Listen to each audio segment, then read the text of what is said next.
Last night, the moon was so bright, it melted the walls away. And it wasn't alarming when I saw Prince Charming come into my bedroom and say, let me persuade you to come to the place where tomorrow meets today. ooh! Bigger and better cities with gadgets. Forward, progress. If you were a scientist, you were it.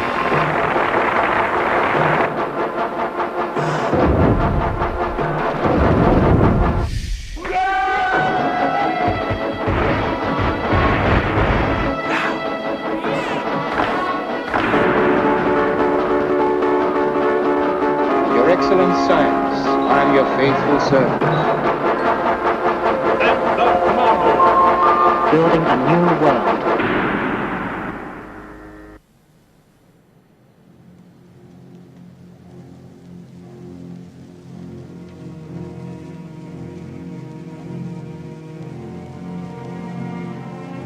For the last 30 years, politicians in Britain have tried to build a new prosperity. They wanted to make an old nation that had fallen behind in the world recapture the glories of its past.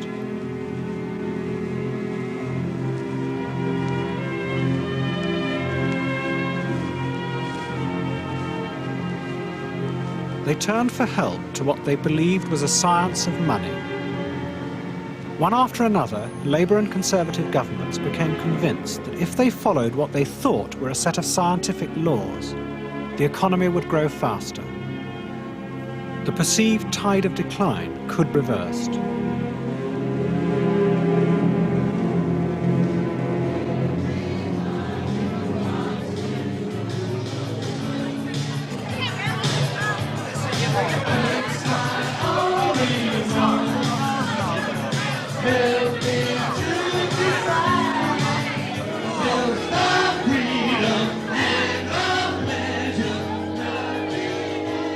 But instead of restoring the country's fortunes, the economic experiments failed to halt Britain's relative decline.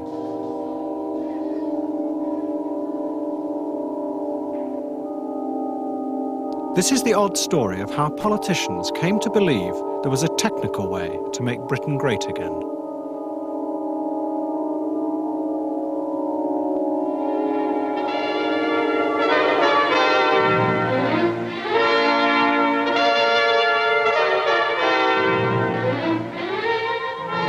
Ten years ago, 1 car in every 3 bought in Sweden was British. Today, we've less than 10%.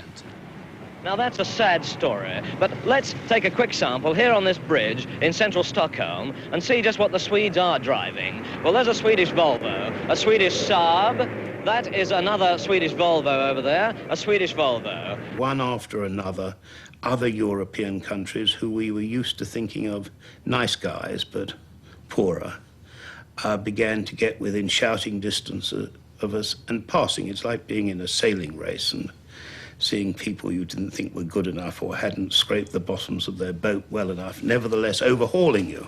A German Ford truck, an English Zephyr, congratulations Ford, a Mercedes-Benz. People began insistently to ask if they can once get on a growth path of that steepness, won't they soon overtake us properly?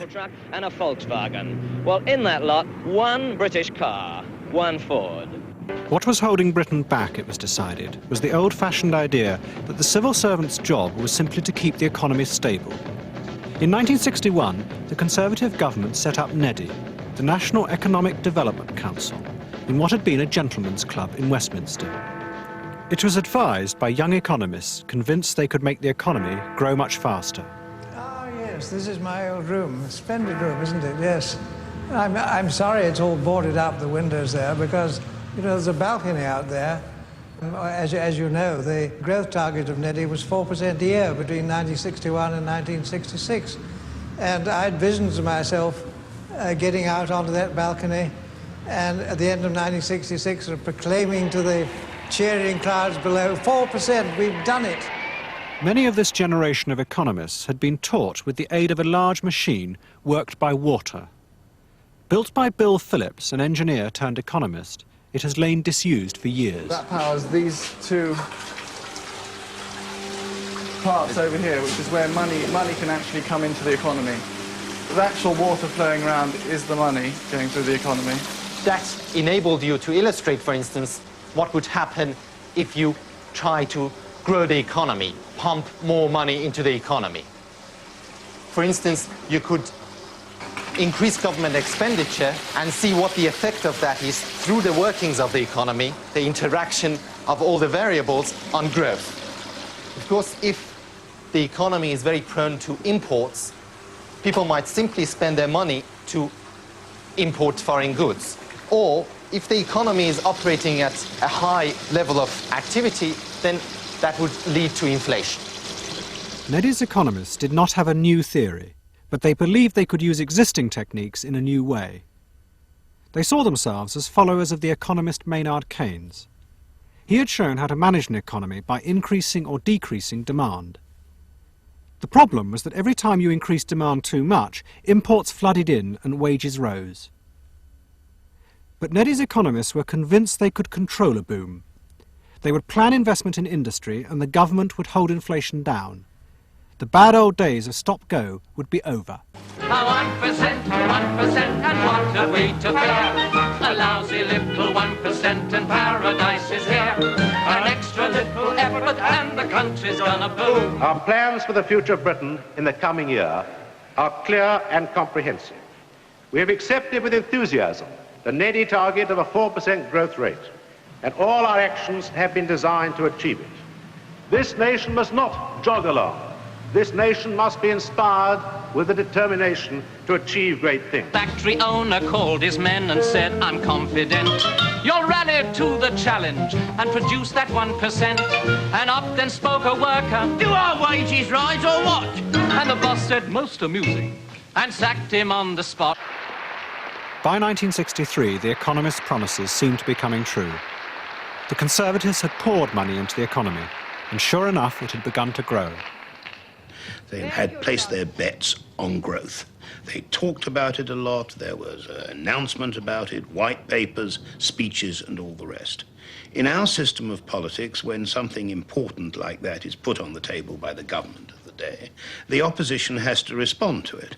My purpose tonight is to have a word with you about the future of Britain. The outstanding thing we ought to do, obviously, is to get up our economic strength, operating a national plan, a plan for steady, continuous, controlled production and expansion. Labour promised a national plan, run by a separate Department of Economic Affairs under George Brown. It would make Britain grow by a quarter in just 6 years. It was a seductive dream for a socialist party, for if the economists could produce this growth, then Labour's leaders would avoid what they had always thought inevitable: the battle to redistribute the country's wealth. Instead, there would be more for everyone. But it all depended on the economists' promises that they had the technical solutions to the politicians' problems. We saw ourselves as providing the politicians with a potential menu of outcomes, which if the politicians would give us some indication, then we could set the instruments in such a way as we could deliver reasonably enough, give or take the various shocks that would occur in the economy, the kind of outcomes that the politicians wanted.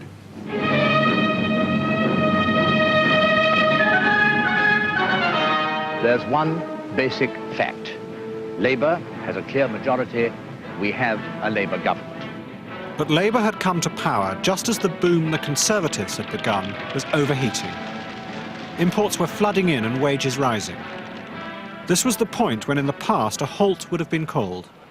But Labour were determined to press on. Mr. Brown, have you been discussing the economic situation this morning? We've been discussing the affairs... Labour had missed out a vital component from the plan, the economists told them.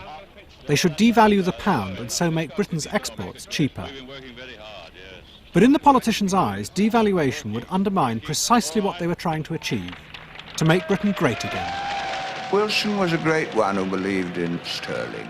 Sterling was the centre of everything. And he always said that he would defend the pound and we'd have a place east of Suez. And it was a sort of nationalism of a kind.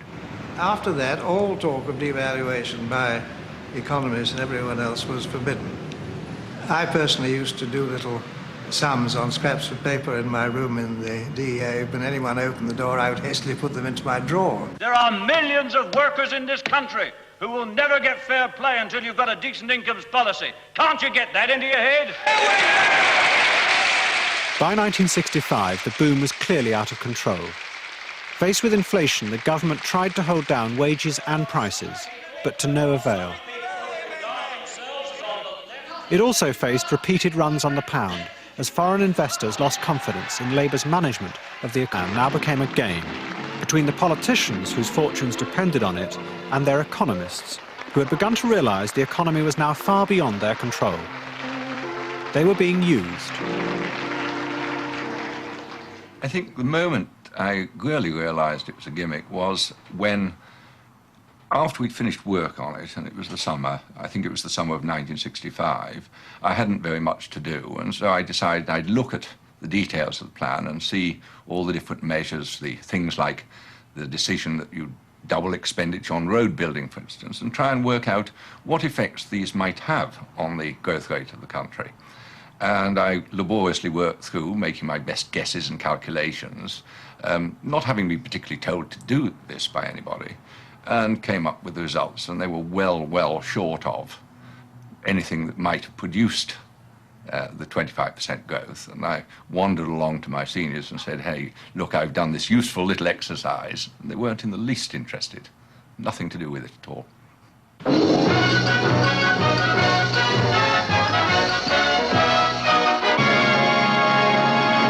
fight for the pound is on. After last week's depressing trade figures and the rise in the bank rate, after a weekend of growing speculation and 3 days of shoring up the pound in the foreign exchange market, Mr. Harold Wilson himself cried stop. What went wrong was that foreigners who held the pound decided in unison that Britain was no longer to be trusted. There was a wave, there was a mood. And what the government has done is to respond to the mood by producing something which demonstrates a will to deflate this economy, which is bound to crush it, in my view. In other words, we're condemned to no growth. The attempt to plan growth had failed. Britain was left with little expansion and political disaster. Most economists blamed it on the government's failure to devalue. Few asked whether the weakness of Britain's currency was really a symptom of something much deeper, far beyond the power of their techniques to deal with.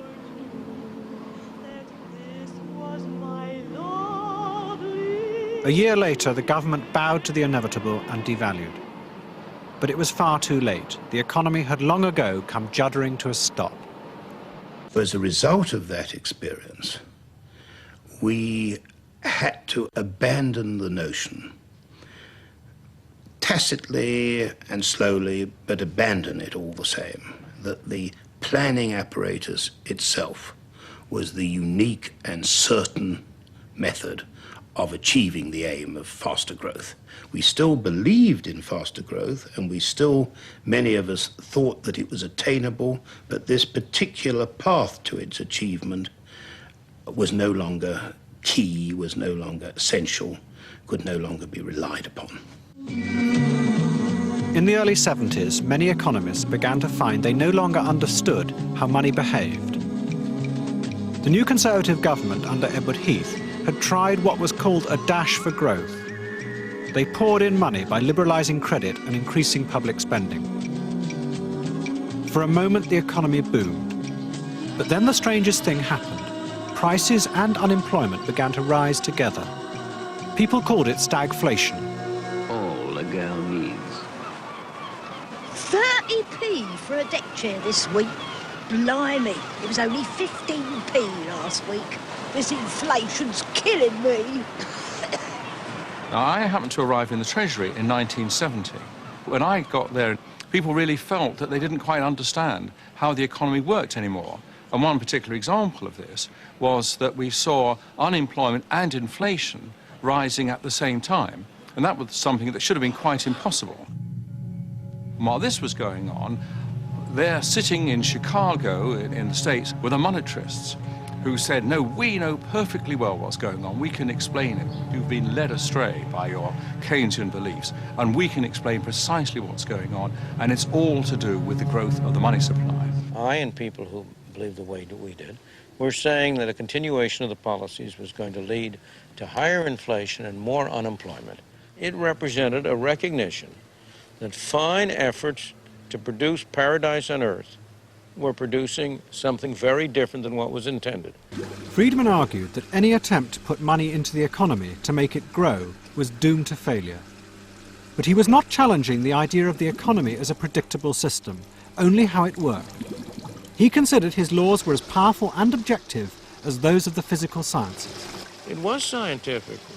Inflation is not a communist phenomenon. It's not a capitalist phenomenon. It's a printing press phenomenon. That's a scientific statement. And you will only have inflation if the quantity of money increases more rapidly than output. You can only stop inflation by slowing down the rate of monetary growth. Monetarism offered an attractive technical explanation for the problem of inflation. But from it would come in less than 10 years another scheme for Britain's salvation. A set of scientific rules which, if the politicians followed them correctly, would create the right conditions for economic growth.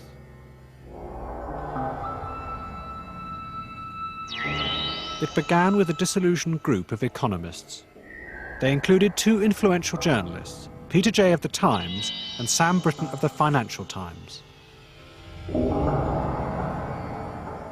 We were found to be stimulating and interesting, which are the English words for damning people, and we were always regarded as good for a puzzling interlude in a program such as this. Of a complete runaway inflation and an internal collapse of confidence in the currency. I'm sorry, I think, Mr. Britton, that's an exaggeration when you start talking about the runaway inflation in Germany after the First World War. I think, quite frankly, that that's an exaggeration that can't be sustained by anyone. But I think... Can we stay on our home ground for the moment? Yes.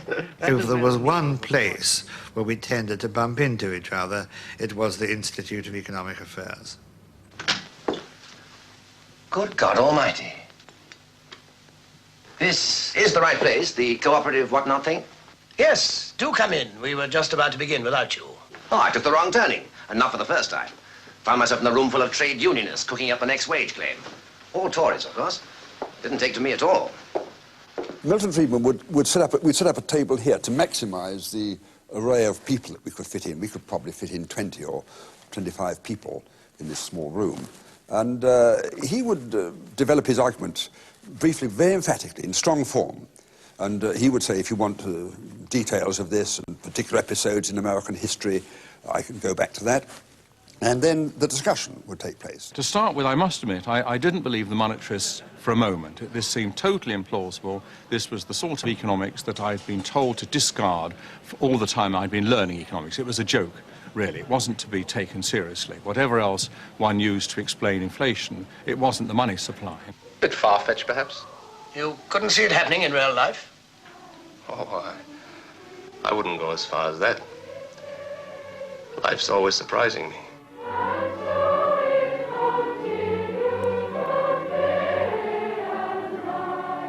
In February of 1974, Edward Heath's government fell, amid power cuts, a 3-day week, and never-ending inflation.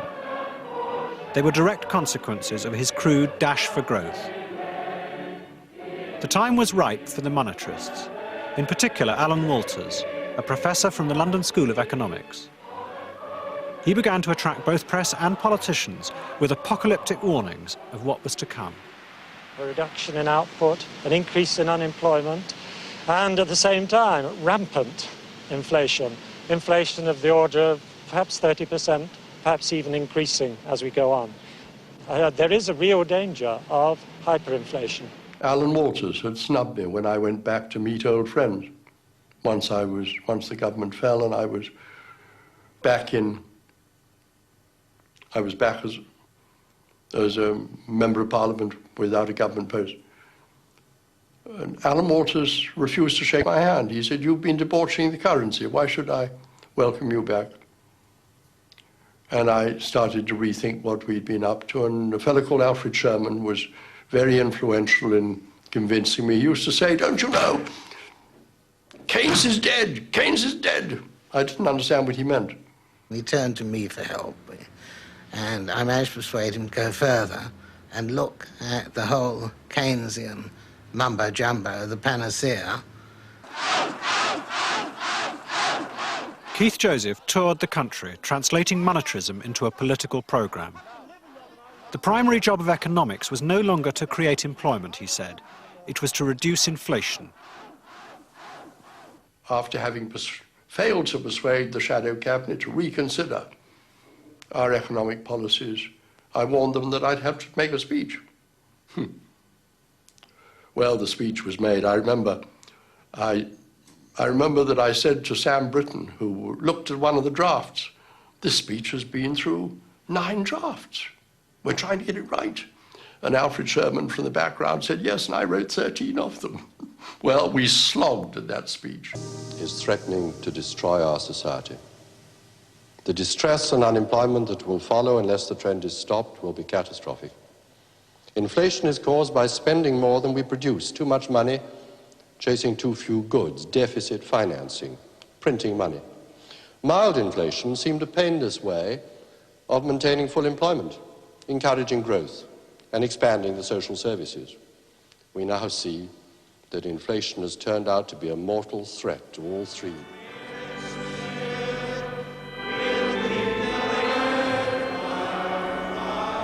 But Labour was in power. As before, they had inherited the chaos of a Conservative boom. Yet this time, none of the traditional Keynesian methods offered them any help, because inflation and unemployment were rising together. It was something the Keynesians believed impossible. By the end of 1975, the economists advising the government were lost. My memory is, I think it was a dinner party, deliberately organised, where the main economic modellers were there. The Treasury was represented, the Bank was represented, the National Institute of Economic and Social Research, London Business School. I was a fly on the wall, and they were talking about the medium-term projections in their models.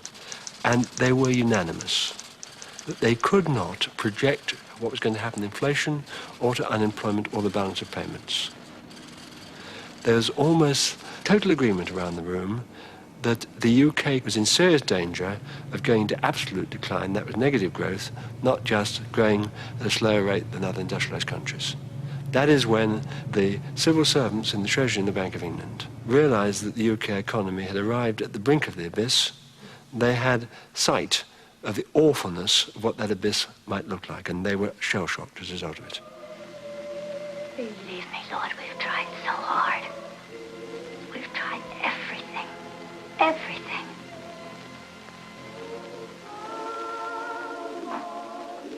Then, in March 1976, Britain fell into the abyss. 2030, 2030. Change it! Change! 2025. Foreign investors, led by American bankers, panicked. The pound began to slide against the dollar, and nothing would stop it. Sorry? It's lost 2025 and stop it. 10.25, stock it. It dropped 100 points. We don't know why. It just dropped 100 points when everything else was staying still. Britain faced bankruptcy.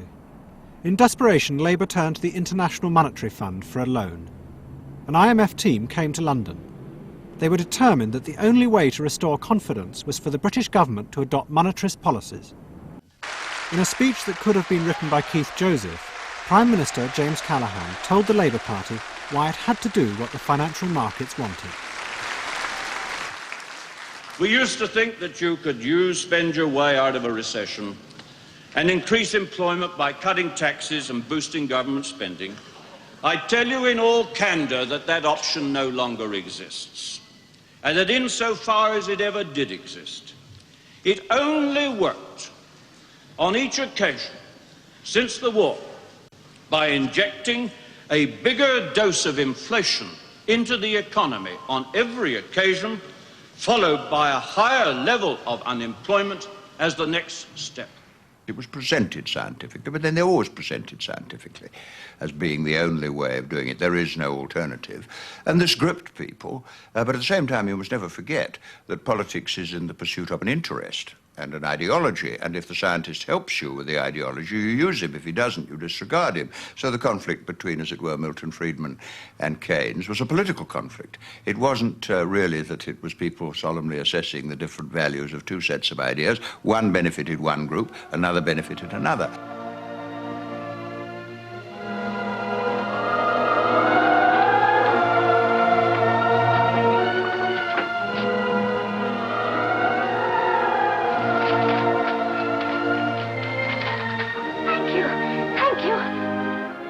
In December 1976, the IMF granted a loan to Britain.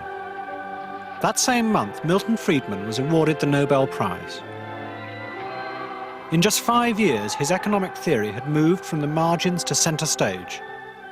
It was seen by many politicians as the only solution to Britain's disastrous economic position. And waiting in the wings was Friedman's most devoted follower, a politician who believed it was possible to use monetarism as the basis of a plan to regenerate the country. Keith Joseph was now the closest advisor to the new leader of the Tory party, Margaret Thatcher. He and the economists around him had drawn up what was called the medium-term financial strategy. The boss. The boss. Coffee, and then they want us all out. Angus, hello, in you go. Any particular? I'll bring you all out in a moment. The plan was to combine monetarism with another theory from economics called rational expectations. It said that whenever a government changes policy, it will only work if the politicians can persuade people they are going to stick with it, whatever happens. We believed that in announcing and publishing a mid-term financial strategy of what we were going to do with the crucial element of the money supply, we would persuade the negotiators, the managements and the trade unions, and the opinion formers that there must be some limit to pay claims if jobs were not to be priced out of the market. Rational expectation.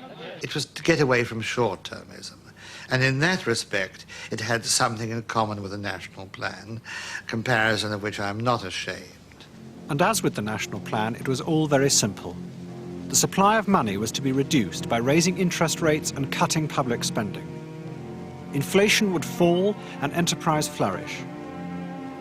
Instead of putting money in, as Labour had done 15 years before, this time the theory said it should be tightly controlled. We are gathered here to discuss phase one of the operation. Now, I don't have to tell you that as a general rule, banks take very good care of people's money. They are not going to give it to us, so we shall have to take it. Monetarism worked throughout the 19th century, when we were the envy of the world, with our people growing in numbers and generally prospering, despite all the horrors of the time, generally prospering, with the world looking to us for how to do it. It could work again. There arose a slightly messianic sense of mission. Haven't you heard of inflation? Tell you what I don't want to see. What's that? Labour in power again. Labour in power? Was that the Marx Brothers? No, another bunch of comedians. Coming shortly, the Conservatives. I can't bear Britain in decline. I just can't. We who either defeated or rescued half Europe, who kept half Europe free, when otherwise it would be in chains. And look at us now. The Thatcher government is a kind of an experiment in whether it will be possible in a democratic society that has gone as far as Britain has gone to change course in an orderly, effective way to set Britain on a new road. If the Thatcher government succeeds, it will be an example that will not be lost on the United States or the rest of the world.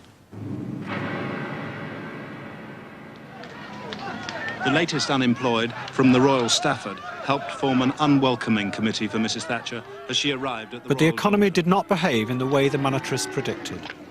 The squeeze on money led to a wave of factory closures, while inflation continued to rise. Wasn't it? Which factories closed? A small one, which suffered lack of investment, among other things. I've been in insolvency for all my professional life, and I think up until 1980, I used to go in with a great deal of confidence that with new management and perhaps some sort of reorganisation, something could be done. It was very sad to have to go onto the shop floor in the early 80s into a company knowing, in fact, that there wasn't much chance of selling that business, and that, in fact, the business would come to an end. This is what would normally be a working day. It's the middle of the week, and we're now down in this plant, which produces well over half the cast iron baths of the United Kingdom, on to 1 week on, 1 week off. And that's an immediate and practical effect of the strict monetarism policy that the government is carrying out. The managing director said, I'm very sorry to tell you, but as from this minute, the firm has gone into voluntary liquidation.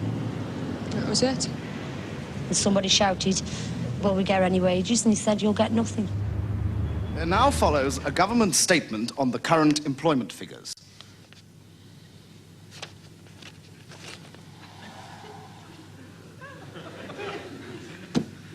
Oh, dear.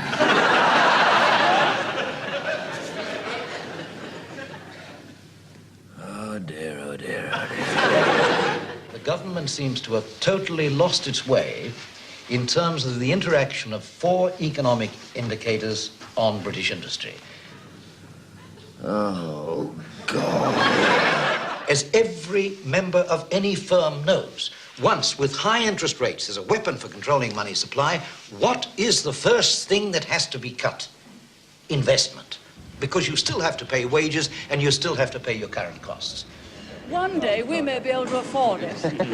I get the economic policies right. The government would say, just hang on and stop making such a fuss now. Yeah, all I can say is that the government isn't standing where I'm bloody well standing. Even more mystifying was the behaviour of the money supply. Despite the squeeze, it was still growing, something the monetarists thought impossible. Well, it was all a bit embarrassing, people like me who were at the Bank of England, because we'd been forced, the government had signed up for this path of gently declining monetary aggregates. And instead of the monetary aggregates gently declining, some 5 or 6 months after this new policy was put into operation, they took an enormous jump. And it was very difficult to know why, or to know what ought to be done about it. By the end of 1980, unemployment had nearly doubled. Manufacturing output had fallen by a sixth. Britain was declining faster than even in the darkest days of the 1930s. Despite this, the politicians were convinced they were right. The laws of their science told them so. Let me just have a word about monetarism and monetary control first. I mean, you all know full well that if you produce too much of something, its value will fall. That's elementary. It isn't a newfangled theory. It is as essential as the law of gravity, and you can't avoid it. People used to say, you're destroying my job, and I was absolutely secure in my conscience that their negotiators and their employers were destroying their jobs by not following rational expectations and seeing that if they didn't accommodate unit labor costs by a combination of pay increases allowed and rising productivity to what would keep their prices internationally competitive, jobs would go. So there was I, absolutely clear in my conscience, and there were they convinced in their, what I would call invincible ignorance, that I was an enemy. Yes, it was an awkward time. There's no question that what was happening did, in my view, a great deal of damage to the economy. The politicians of the day will never admit to that. They never admit to making mistakes at all. But it's quite clear that's what was happening. They were trying to do it right, but they got it wrong. In January 1981, Alan Walters became Mrs. Thatcher's economic advisor. Although a convinced monetarist, he agreed with Sir John Hoskins that interest rates would have to come down. This in turn would reduce the exchange rate and make exports more competitive. But the problem was how to do it without admitting that all the destruction of the past 2 years had been for nothing. The only solution, they said, was to cut even more from public spending. That way the government would be seen to be keeping up its squeeze on the money supply. What we said was, we will take a deep breath and take an enormous amount of money out of the economy, but at the nadir of a major recession, I mean, it's against every textbook that's ever been written, or all the Keynesian conventional wisdom which prevailed at the time. And thus, hopefully, by that insurance, make it very unlikely that we would have to put interest rates back up again just at the wrong moment. At a meeting with Mrs. Thatcher and Geoffrey Howe, they were both absolutely taken aback. I think they could hardly believe their ears. And then Mrs. Thatcher was saying very indignantly, you know, it's all very well for you, but you don't have to stand up and defend it in the House. Do what you're told and no one will get hurt. Over there, everyone.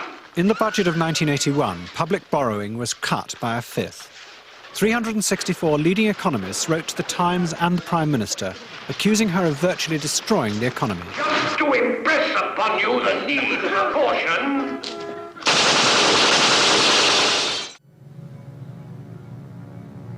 That summer, there were riots in English cities that even some cabinet members blamed on the economic policy. Unemployment headed towards 2.5 million. Inflation did begin to fall, but the money supply continued its mysterious rise. It became clear that the fundamental law of monetarism, the relationship between the money supply and inflation, didn't work. Ever so quietly, this solution to Britain's problems was discarded. Finally, the man who had first brought the monetarist message to Britain was publicly told it was over. Monetarist economists believe in something called the natural rate of unemployment, which is supposed to be the rate at which inflation stops or ceases to accelerate. Now, do you think that we, Prime Minister, with all-time record unemployment figures this week, have yet reached that natural rate, even though inflation is still proceeding sufficiently to halve the value of money every 15 years? It's not a doctrine to which I've ever subscribed. It's one which I think actually came in with Milton Friedman. I used to read about it, I used to look about it. It's not a doctrine, it's a theory to which I've never subscribed. Some of those who had lived through the experiment now became deeply pessimistic. One economist saw it as proof that it was fundamentally impossible to change, in a predictable way, how an economy behaved. As in other sciences, his observation had a formal name, Goodhart's Law. Goodhart's Law said that if ever the government decides to rely on any particular statistical relationship as a basis for policy, as soon as it did that, that relationship would fall apart. And that's just what happened. The implication is that what you should try and do is not to disturb things too much and let individual agents go on and try and make the best of the situation as each of them sees it individually. I beg your pardon. Whatever promised you wrong, It was a conclusion that fitted well with conservative philosophy. If there was nothing that governments could do, then the economic agents in a newly liberated city of London should be left alone. Unlike the economists, they seemed to know how money worked. The city's growing confidence and drive owes a good deal to young people. Its vast new dealing rooms are run by the young. People who made it not because of who they know or what school tie they wear, but on sheer merit. And that is the kind of society I want to see. Capital was available, ideas were available, and there was a keenness to do things. And I think that probably the government felt that our merchant bankers and the City of London, which after all had put us on the map, there they were again, they were going to go out and they were going to make us great again, if you like. Money now became a commodity traded for itself. It was managed by young technicians in the dealing rooms. Economists who once thought they could control money became its servants. They were now employed in their hundreds by the banks to predict on television what might or might not happen as a result of the colossal flows of capital. What do you see? It is, of course, extremely uncertain, but my view is that... But I guess there's still a lot more to come. We're currently saying people fear that there will be a rerun of what happened a fortnight ago. I suspect it'll certainly not stop. There is, however, a risk that interest rates will have to go higher. It may even get worse. When you get a loss of faith, say if bishops cease to believe in God, they're going for socialism or sodomy. but an economist who's agnostic about economics is unemployable, and therefore they said, we know if you do this and if you do that. And the economists will argue with each other, but none of them will ever question whether economics is as scientific as it claims. Great Britain, the finest country in the world, right? And let us not forget who made it Great Britain this last 8 years. When I go to the Western Summit in Venice on Monday, I will go with my head held high as leader of a strong country. There were people earning a lot of money without doing anything at all in this world of money. Then it suddenly came to a dramatic halt in the 80s. The reasons I can't give you. You'll need to talk to a qualified economist, and no doubt they'll have differing views on why it happened. But the system overnight became much more cutthroat. We had examples of firms right out of the blue calling fire drills, locking their employees out and throwing their belongings from the window to them and saying, sorry chaps, you're fired. That's how bad things became. The bubble burst again. But that's what happens in history. You'll have these slumps and these booms, and you won't change it, because that's what capitalism is, really, isn't it? I don't think we can change the world. It's not something we can do. Certainly we insolvency specialists can't. Our job is sweeping up or trying to prevent. Now, as far as I can see, the best way is to try and see whether we can do something about stopping people being greedy and stopping people being overambitious. And I don't think you ever will do that. I mean, the economists seem to think that the whole of the problems can be solved by money, by the use of money rather than the creation of wealth. But they've never really got anywhere near it. So I would ask the question, whose money? What money? Where's it coming from? 10 years ago, Britain was a loser. Today, Britain is a winner.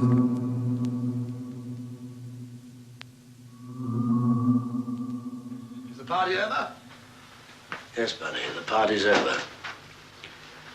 The drink and the luck ran out.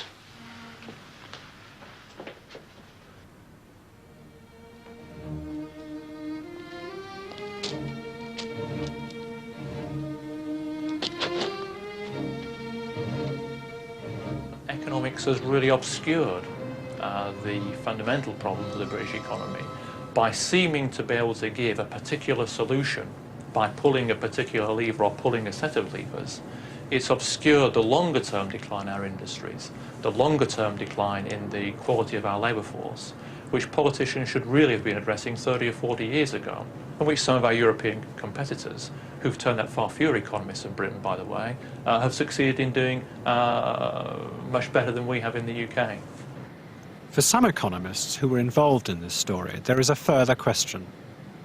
Were their theories used to disguise political policies that would otherwise have been very difficult to implement in Britain?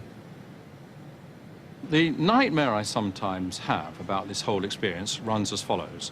I was involved in making a number of proposals which were partly at least adopted by the government and put in play by the government. Now, my worry is as follows, that there may have been people making the actual policy decisions, or people behind them, who never believed for a moment that this was the correct way to bring down inflation. They did, however, see that it would be a very, very good way to raise unemployment. And raising unemployment was an extremely desirable way of reducing the strength of the working classes, if you like. That what was engineered there, in Marxist terms, was a crisis of capitalism which recreated the reserve army of labour and has allowed the capitalists to make high profits ever since. Now, again, I don't say I believe that story, but when I really worry about all this, I worry whether, indeed, that was really what was going on.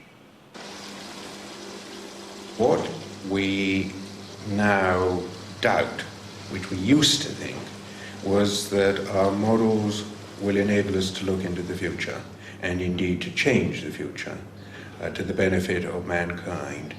The experience of recent years has been such that as soon as we develop a model that seems to be reasonably good at explaining the present, and there are few enough of those, God knows now, the future changes. We live in an imperfect world, and if that's true, how are you ever going to make it a better world? We can perhaps hope that we can prevent it becoming a worse world. I don't think that we can easily make it a better world. Nobody knows the trouble I've seen, no Jesus. Nobody knows the trouble I've seen. Glory, hallelujah. Sometimes I'm up, sometimes I'm down. Oh, yes, Lord. At 11 o'clock on UK TV History, Great Raids of World War II tells the story of the Cockleshell Raiders. Our V for Victory season continues next with a look at the turbulent relationships between Churchill, Roosevelt and de Gaulle in Allies at War. Knows but Jesus. Nobody knows the trouble I've seen.